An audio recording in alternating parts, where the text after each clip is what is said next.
মাগরিবের ফরজ নামাজের পরে একটি দোয়া পড়ুন এবং ফলাফল নিজ চোখে দেখুন।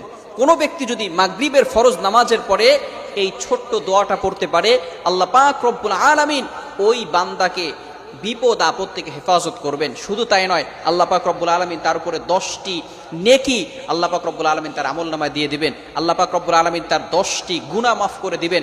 আল্লাহ পাক রব্বুল আলামিন তার 10টি মর্যাদা বুলন্দ করে দিবেন। আল্লাহ পাক রব্বুল আলামিন তাকে প্রটেক্ট ফ্রম অল অ্যাক্সিডেন্ট, সকল বিপদ আপদ থেকে, বালা মুসিবত থেকে হেফাজত করবেন। বড় বড় রোগ থেকে আল্লাহ পাক রব্বুল আলামিন ওই দিন তাকে হেফাজত করবেন।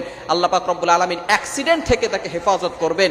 আপনাকে যদি ঘরের ভিতরে আগুন লেগে যায়, আগুন লাগা থেকে আল্লাহ পাক রব্বুল আলামিন আপনাকে হেফাজত করবেন, যদি খালি আপনি একটি আমল করতে পারেন। শুধু তাই নয়, আল্লাহ রাসূল সাল্লাল্লাহু আলাইহি ওয়াসাল্লাম বলে দিয়েছেন, সারা রাত ধরে ওই বান্দার জন্য ফেরেশতারা আল্লাহ তাআলার কাছে দোয়া করতে থাকবে। শুধু তাই নয়, 4 জন গোলাম আজাদ